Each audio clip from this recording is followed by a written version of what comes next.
Baka may mga inconsistencies yan, Doc. Inconsistent yung chief complaint sa diagnosis. Inconsistent yung management ng CAP-MR versus the clinical practice guideline. Inconsistent ho yung final diagnosis versus doon ho sa course in the ward. Okay? Wala hong mga labs na required. Yung history PE baka kulang. So, sa pneumonia pa lang ho yan. Ngayon, kapag yung 15 claims na yan, okay? 15 claims in 1 month lang, it's 435. You multiply that by 12 months ho, that's 5.2 million. So, imagine kung 20% ho dyan, palpak ang pagkagawa. Okay? Sa pneumonia pa lang yan. Okay? I hope nakikinig yung iba. Sa pneumonia pa lang, meron level 2 kayo, Doc. Meron pa kayong stroke, meron pa kayong sepsis, meron pa kayong suturing. Ngayon, sir, pagdating ho ng DRG, okay, it's going to be very, very complicated. So that's why my advocacy is that there are some attendees here, members ho na aking ng masterclass. So, hindi ho talaga pwedeng mag-masterclass na walang medical evaluator. So, yun. Yung medical evaluator ho, here's another Doc. Ano ba yung medical evaluator?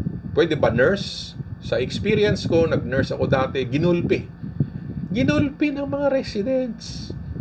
Ginulpi talaga, was bullied by the residents. Who are you to question my diagnosis? So, ayan. So, kapag doktor to doktor, ganun, malinaw. Diba? Kung may bullying man, very minimal. So, do I train medical evaluators?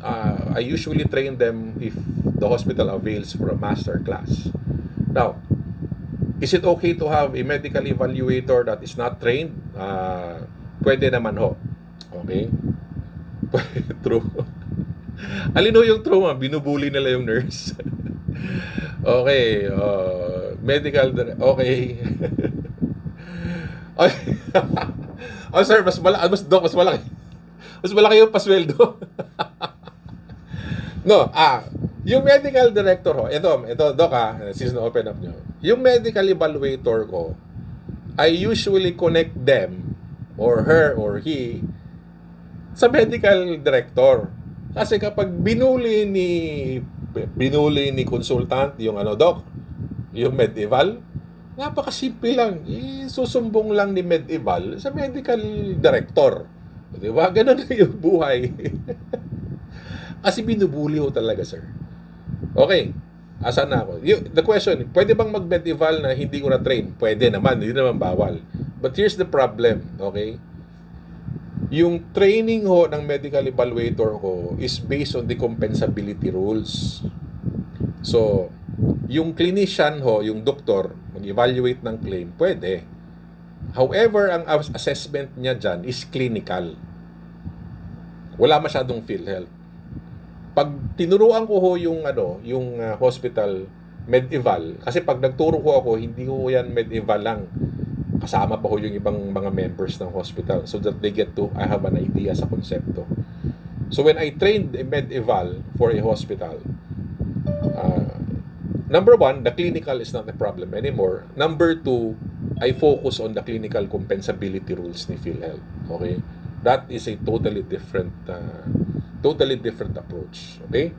I hope, sir, nasagot ho yung tanong. Okay? So, okay.